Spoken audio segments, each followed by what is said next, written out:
ጂያንና መርየም የጣፈንታ ጉዳይ ሆኖ ከረጅም ዓመታቶች በኋላ ድጋሚ ተገናኝተዋል። መርየምና ጂያን ድጋሚ ሲገናኙ አሊያ እጅግ በጣም እንደምትረበሽ የሚገመት ነው። እንደተገመተውም ተረብሻለች።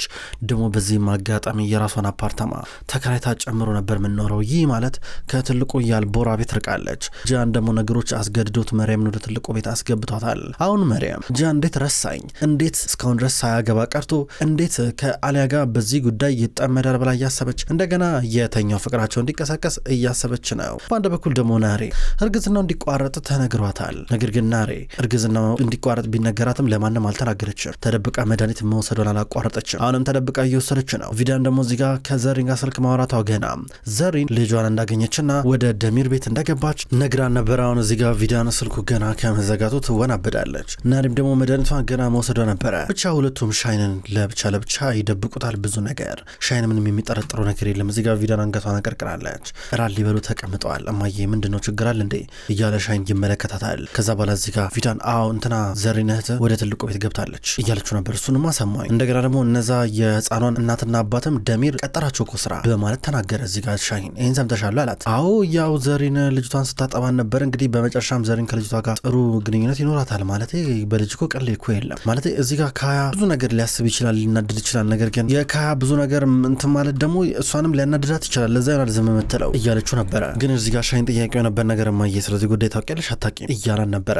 እንዲህ ሲላት እኔ ምንም አውቀው ነገር የለም ትላለች። እና ታዲያ እዚህ ጋር ዘሪን ወደ ትልቁ ቤት የተመለሰችው ደሚር ስለጠየቃን ነው? ህፃኑ ልጅ ስለተመለሰላን ነው? ምንድን ያልገባኝ ነገር የምታጠባው ልጅ ስለተመለሰ ነው ትላታለች። ቪዳን እዚህ ጋር ከባድ ጥያቄ ነው የጠየቀችው። ከዛ ቀናለችና ናሬን አየቻትና ምንድን አንቺ ደግሞ የምትይው ምንድን ነው ጥያቄ የምትጠይቂኝ? መስቀለኛ ጥያቄ ጠይቂኝ፣ ግራም ያጋባ ጥያቄ ብላ ተቆጣቻት። እንዴ ምንድን ነው የሚያስጨው ነገር ነው እንዴ ታዲያ ይላል ሻይን እዚህ ጋር። እማዬ ምን ሆነሻል ብሎ እየጠየቋን ነበር ለሁለት። እኔ እኮ ምንድነው እንደዚህ የሚያስጨው እኮ አልነበረም ጥያቄ፣ በልጁ ምክንያት እኮ ነው ጥያቄ የተፈጠረብኝ ስትል ነበረ። ይኸውልሽ በመጀመሪያ ይህን ጥያቄ ባንጠይቅ ነው የሚሻለው፣ ገባሻ? ቢቀረብሽ ነው የሚሻለው። ምክንያቱም ልጅ ማጣት ማለት ምን አይነት ትርጉም እንዳለው አንቺ ላታውቂ ትችያለሽ፣ ገባሽ? ነገር ግን እጅግ በጣም አስቸጋሪ ነው ስትላን ነበረ። ናሬ በቃ እንብላ ትላለች። ከዛ ሶስቱም አንድ ላይ ምግባቸውን መብላታቸውን ቀጠሉ። በማል ይነጋገራሉ። በሌላ በኩል ጂያን በታች በኩል እየተንጎራደደ አሊያ እስከምትመጣ ድረስ እየጠበቀ ነው። አሊያ ወደ አፓርታማ ልትሄድ ነው። ጂያን እየተንጎራደደ ጠበቃት። በአንድ በኩል መርየም መኝታ ክፍሏ ናት ያለችው። መርየም ብዙ ነገር እያሰበች ናት ያለችው። ጂያን እንዴት ብዙ ነገር ረሳ የሚል ጥያቄ ተፈጠረባት። ከነከናት ውስጧ። ድንገት ሰዳከት በላይኛው ፎቅ በኩል እየመጣች ነው። አሊያ ከልጇ ጋር እየወጣች ነበረ። ከዛም በኋላ እዚህ ጋር ሰዳከት አሊያ የኔ ልጅ በሉ በቃ መልካም አዳር ይሆንላችሁ እንዳጠፉ ደግሞ ትመጣላችሁ ስትላቸው ነበረ። መኪና ውስጥ ገቡ። ጂያን መኪና ውስጥ አስገባቸው። ሊሸኛቸው ይሄዳል። ሰራከቴን በርቀት እያየች ታለቅሳለች። በወረን ያስፈራራን ነገር ትዝ አላት። መርየምን ብትሆን እየተብሰለሰለች ነው። መርየም ራሷን በመስታወት ትመለከታለች። አሁንም ቆንጆ ነኝ ወይ ብላ እዚህ ጋር ጂያን የሰጣትን ከዓመታቶች በፊት የአንገት ሐብሏንም ቢሆን አጥልቀዋለች። አንድ ቀንም ቢሆን አውልቀው አታውቅም። ፈያዝ ባሏን እንኳን አግብተውን ቢሆን የአንገት ሐብሉን አሁን እየተመለከተችው እያሽከረከረች ብዙ ነገር ስታስብ ነበረ። ጂያን ምናልባት ድጋሚ ድል ከሰጣት ጂያን ከደቂቃዎች በኋላ ከአሊያ ጋር በመሆን ቤት ደረሰ። እዚህ ጋር ህፃኑ ጂያን ተኝቷል። ቆይኔ ከመኪና ላውርዶ እያለት አይሆነ መህን እያለችው ነበር። ቆይኔ ላግዝሽ ብሏት አቅፎና በቀጥታ ወደ አፓርታማው ገቡ። ወደ መኝታ ክፍል እየደረሱ ነበረ። ከዛ እያስተኛው ነው። ከዛ ካስተኛው በኋላ አንተ ሲጀመር አውቀ ነው ትላለች። ምን አረኩ ደግሞ ይላታል። አውቀ ነው እዚህ ቤት ፈርኒቸር ማታሰራለት ለልጄ፣ እዛኛው ትልቁ ቤት ግን ፈርኒቸር አለ፣ ያ ክፍሉ እንዲናፍቀው ብለ አውቀ ነው አስትሎ ነበረ። እንዲነግሪው እኮ ነበር ለሚሰራው ልጅ ታውቂያለሽ፣ ባሉት በቀጠሮ ቀን እንደማያደርሱ ነገ ምናምን እንወስደዋለን እያለ ነበረ። እሺ በቃ እንጫጫኑ በቃ አለችው። እየወጡ እያለ አሊያ እንደዚህ መሆንሽን አቁሚ፣ ምን ሆነሻል? ቆይ አንቺ እያለ ነበር። ምን ሆንኩኝ ስትለው ነበረ። ታውቂያለሽ ይኸውልሽ እናቴ ሆን ብላ ነገር ፍለጋ እንደዚህ እንደምታረግ ታውቂያለሽ አይደለ? በቃ አንቺም እዚህ ጋር በነገሮች መብሰልሰል የለብሽም፣ ለእሷ እድል ፈንታ መስጠት የለብሽም፣ እንዲህ መልመድ እኮ አለብሽ እኮ ይህን ነገር እያለ ነበረ። ወይም በቃ ጂያን እኔ መተኛት ፈልጋለሁ፣ ማረፍ ነው ፈልገው። ምናልባት ሰዳከትም እንደዚህ ስታረግ ግን ለመርየም የበለጠ መነሳሻ ነው የሚሆናት፣ ገባ አይደለ? ከዛ በኋላ የሚፈጠረውን ነገር መቼስ ለመገመት አይከብድም አለችው። እኮ ስለዚህ ችግር የለም ማለት ነው አላት። ኧረ ችግር የለም አሁን የለም አለችው። ከዛ ናደናደርና መሄድ አለብህ እያለች በቀጥታ ወደ በሩ ስታመራ ነበረ። እሱ ግድግዳውን እንደተደገፈ በእጁ እያያን ነው። ሄዳ በሩን እየከፈተችው ና በቃ እየወጣ አለችው። እሺ አለ ብሏት ሊወጣ ነበረ። ሊወጣ እንደዚህ ጫማውን እየቀየረ በድንገት የሆነ ወጣት ልጅ ከእሷ ቤት ፊት ለፊት ነበር የሱ ቤት መጣ። ከፍቶ ሊገባ ሲል ጂያን እንደምን አመሸ ሲለው ነበር። እንደምን አመሸ እንደሚለው ልጁ አንተ እዚህ ነው የምንኖረው አለው። አዎ እዚህ ነው የምንኖረው ሲለው ነበረ። እዚህ ቤት ውስጥ የሆነ ቤተሰብ ነበር የሚኖረው አይደል እንዴ እናትና ልጆች ምናምን አለው። አዎ ነበረ ቀየሩ ሲለው ነበር። መቼ ይላል። በቅርብ ቀን ነበር ነው የምዜ የገባሁት እያለው ነበረ። ኧረ እባክህ ጥሩ ነው ጂያን አልቦራ ዞራ እባላለሁ ሲሉ ነበረ። እሱም ኢንጊን ዱሩክላን እባላለሁ ብሎ እየነገረው ነበረ። ጥሩ ወንድሜ እሺ ኢንጊ እና ታዲያ ምን አይነት ንፋስ ነው እዚያ ያመጣ ብሎ ጠየቀው። እኔ ቺፍ ነኝ ሲሉ ነበር። ቺፍ በእርግጠኝነት የእንድ ቺፍ አይደለማ ሲሉ ነበር። ኧረ በጭራሽ ብዙ ምግቦችን መስራት እችላለሁ። እንደገና ደግሞ ያው ድሮ በነበርኩበት ከተማ ተቀጥሬ ነበር የምሰራው። አሁን የራሴ ሬስቶራንት ለመክፈት አስቤያለሁ አለው። አለ እዚህ ጋር መልካም እድል ተሰጥቶ ነበረ። አየሽ ቺፍ ነኝ አለ። በጣም ይገርማል እያሉ ነበር። ጂያን በነገሮች ተረበሸ።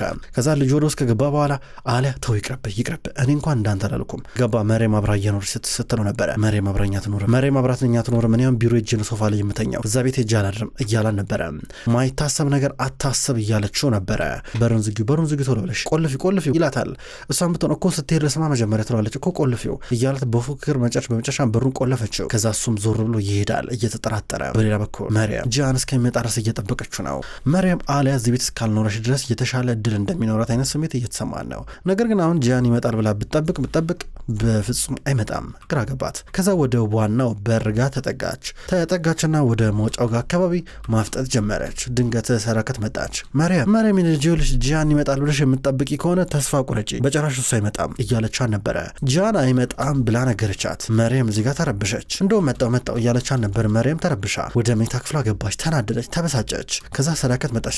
መሪያም ይገባኛል እኮ ይሄ ነገር ሊያሳፍርሽ እንደሚችል እንደሚያናድሽ፣ ነገር ግን ይሄን ማድረግ አይጠብቅብሽም። ምንም ችግር የለም፣ ይሄ ነገር ኖርማል ነው፣ ችግር የለም እያለቻን ነበር። እረዳሻለሁ አለቻት። መሪያም ግን የበለጠ ተበጠበጠች። ይኸውልሽ ጂያንን መጠበቅሽ አይደለም እኮ ስህተቱ ገባሽ አይደለ? ምክንያቱም የሆነ ሳሌ እኮ ልታገቢው እኮ ተቃርበሽ ነበር ልጄ፣ እንደዚህ ብትሆኝ ችግር የለም ስታት መሪያም ይቅርታ ያርግልኝና ብላ ወደ መታጠቢያ ክፍል ገባች። መሪያም ምንም የሚያሳፍር ነገር እኮ የለውም እያለቻን ነበር። መሪያም ግን ወደ መታጠቢያ ክፍል ገባች። በአንድ በኩል ሰዳከት እየሳቀች ከመኝታ ክፍሏ ወጥታ ትሄዳለች። ከዛ ወደ ራሷ መኝታ ክፍል እየመጣች ነበረ። ቦራን እየደወለላት ነው። ይሄ ደግሞ ትላለች። ቦራን እየደወለላት ስልኩን አነሳች። ቦራን ስለ ነበር እማዬ እንደምናመሸሽ እንዴት ነሽ እያለን ነበረ። የእኔ ጤንነት ይሁን የእኔ ሁኔታ ደህንነት አሳስበው እንዳልሆነ የደወልከው አውቃለሁ። ምን ለማለት ፈልገህ ነው? ምን ፈልገን የደወልከው አለችው። ከድምፅሽ የምረዳው ነገር ሁሉም ነገር ሰላም ነው ይላታል። አዎ ደህና ነኝ፣ ምን ፈልገህ ነው አለችው። ጥሩ እንዴት ነው እንግዲህ መሪያም ወደዛ ቤት ገብታለች። አንቺ ደግሞ የተቀረው ነገር እንደምታደርጊ ተስፋ አደርጋለሁ አይደል እንዴ? እኔ ደግሞ ያልኩሽን ነገር የተቀረው ነገር አደርጋለሁ። ማታደርጊ ከሆነ ግን አደባባዩ እየጠበቀኝ ነው። አደባባይ ላይ ወጥቼ ያልኩትን ነገር እናገራለሁ አለት። ባካቁም ይሄ ማስፈራሪያ የምታውቀው ነው የሚሻለ። እኔ በዚህ ጉዳይ አልፈራም። እየሰማኝ ነው አይደለ? እንደዚህ ብለህ እኔንም ማስፈራራት አትችልም። አሁን ነው ሄደን ልታረገው ትችላለህ ስትለው ነበረ። እንዲህ ስጮህበት ጆሮን በጣም ጩኸት ስለነበረው ስልኩን ከጆሮ እያስጠጋ ነበረ። ቆይ ሽማዬ ቆይ እንስማማ እያለ ነበረ። ነገ እንገናኝ አለችው። እሱ መጀመሪያ ያላት መሪያምን ከጃን ጋር አጋቢ እያላን ነበረ። ጃን ቀለበት የመሪያም ጣት ውስጥ ያጥለቅ እያላን ነው። እሷ ደግሞ እኔ የተለየ ሀሳብ አለኝ እንገናኝ አለችው። እሻላት ቦታውን እያነገረችው ነበረ። በሌላ በኩል ጃን የአሊያ ጎረቤት ይሄ ወጣት ልጅ ማን እንደሆነ ስለሱ ለማወቅ በጣም ፈልጓል። አሳስቦታል እሱ ጉዳይ። ከዛም በኋላ በቀጣውን ለኤሮል በሌሊት ደወለለት። ኤሮል በጣም ደንግጦ ተጣርፎ መጣ እስከነ ቢጃማው። ምንድነው በቢጃማ በሰላም ነው የመጣው እያለ ጃን እየጠየቀው ነበረ። እና ጣርፈ ስጠራኝ በሌሊት እንዴት ልምጣ? ድንግጬ እኮ ነው፣ ምን አዲስ ነገር አለ እንዴ በማለት ጠየቀው። አለ እኔ የምልህ አሊያ ከተከራየችበት አፓርትመንት ቤት ፊት ለፊት ማለት ነው የሆነ ወጣት ቤት ተከራይቷል። ታውቀዋለህ እንዴ? እሱ እንድታጣራ ይፈልጋል ሲሉ ነበር። እየጠራኝ ለዚህ ብለህ ነው እያሉ ነበረ። ጃን ጭንቅላቱን ይዞ የሚያስበውን ነገር ይነግረዋል። ኤሮል እየተሰላቸ እያዳመጠው ነበረ። ዝርዝር ነገሩን አጣርቼ እነግርሃለሁ፣ ነገር ግን አሁን ሄጄ ልረፍ አለው። እሺ ረፍ ጥሩ ነው እያሉ ነበረ። ጃን በሌላ በኩል አሁንም ቁጭ ብላ ያስባል። ከዛ ጠዋት አሊያን አገኛት። እንዴት ነሽ ታዲያ እያለ ነበር። ደህና ነኝ ትለዋለች። ከዛ የሆነ የተለየ ስሜት ካለ ለማንበብ እየሞከረ ነበረ። ያልጃውንም ቢሆን ስለማያምነው እሷን ብትሆን የኔ ያደርከው አለችው። ስራ ቦታ ነው ያደርኩ ሶፋ ላይ እያለ ነበረ። እና ያቺ ፍስ እንዴት ነው ዛሬ የሆነ የተሰራ ምግብ አለ ምናምን ነገር እንደዚህ ምናምን ላቅምስሽ ላብላሽ ምናምን እንደዚህ ያለሽ ነገር የለ ነው ሬስቶራንት ልጋብዝሽ ምናምን ላሳይሽ አላለሽም እያለ ነበረ። ጃን ምንድነው የምታወራው? ምንም አልገባኝም ትለዋለች። ከዛ ቦራን ድንገት ደወለላትና ልጄ ማግኘት ፈልጋለሁ አላት። ስለዚህ ወደ ትልቁ ቤት ዛሬ እንደምታመጣውና ልጇን እዛ እንደሚያገኘው ነገረችው። ከዛ እዚህ ጋም ከጃን ጋር ይለያያል። ናሬ በሌላ በኩል እንደገና ህመሙ እየታየባት ነው። እያዞራት ነው ቢሆን በድንገት እያዞራት እያለ አሊያ በድንገት አየቻት። እኔ ተቀመጪ ግፊት ምርመራ ምናምን አደርግልሻለሁ ትላታለች። ናሬ አልፈልግም እያለች ነው። ነገር ግን አሊያ በግፊት ናሬን በቀጥታ ወደ ክፍል ወሰደቻትና አንዳንድ ምርመራዎች አደረገችላት። ከዛ በኋላ እዚህ ጋር ቆይ ሌላ ምርመራ የሚያስፈልግሽ ይችላል እያለቻት ነበረ። ናሬ ቅርብኝ እያለች ነው። ቦራንና ሰዳከት ተገናኙ በጠዋት። ከዛ እዚህ ጋር ቦራን የሚፈልገው መሪያምና ጃን እንዲጋቡ ስለሆነ ይህን ቅድመ ሁኔታውን ተናገራት። ከዛ በኋላ ሰዳከት ሌላ የምፈልገው ነገር አለ አለችው። ቅድመ ሁኔታውን ተናገረች። እሷን ብትሆን በመጀመሪያ ኤጀመልን ትተዋዋለን። ከኤጀመል ጋር ተቀራርበ ነበር፣ ግን ከኤጀመል ጋር እንድትራራቅ ፈልጋለሁ። ሁለተኛ ደግሞ ያን የልጅነት የማሳደግ መብት ለአሊያ ትሰጣታለህ አለችው። እንዴ ለምንሽ እማዬ? መጀመሪያ ግን መርየምና ጂያን እንዲጋቡ ፈልጋለሁ። ሁለቱ ከተጋቡ በኋላ በመጨረሻ እኔ ሲጀመር ከሀገር እሞጣለሁ። የእኔ ችግር ከአሊያ ሳይሆን ከጂያን ነው። የማይገባውን ህይወት ኑሮ እየኖረ ስላለ ማለት ነው። ከኤጀመል ጋርስ ዛሬውኑ መኖር ላቆም እችላለሁ እያለን ነበረ። በዚህ ተማመኝብኝ አላት። ለማመን ብትቸገርም መኪና ውስጥ ገብታ ጥላው እየሄደች ነው። ዝም ብላ ካዳመጠች በኋላ በሌላ በኩል አሁን ናሬ ለአሊያ እየሆነ ያለውን ነገር እየነገረችው ነው። እርግዝናው መቋረጥ እንዳለበት ከነገረቻት በኋላ አሊያ ደነገጠች። እንዴት እስካሁን ድረስ ደበቅሽ ትላታለች። ለሆነ ሰው መናገር እንዳለባቸው እዚህ ጋር አሊያ ሀሳብ አቀረበች። በተለይ ለጂያን ከሰማይ ነገር መጥፎ ነው እያለቻ ነበረ። ሻይን መስማት የለበትም። ናሬ እንደዚህ ተቸግራ ግራ ገብቷት ባለበት ሳለ ሻይን ድንገት መጣ። እባክሽ ለሻይን እንዳትነግሩ እያለቻት ሻይን ሲመጣ ናሬ ደስተኛ ለመምሰል እየሞከረች ሻይን ሰላም ብሏቸው ብቻ ነበር ይሄደው። አላቅም አሊያ እንግዲህ ተአምር ተፈጥሮ እንደገና የሆነ ነገር ሊፈጠር ይችላል ብቻ አላቅም እያለቻ ነበረ።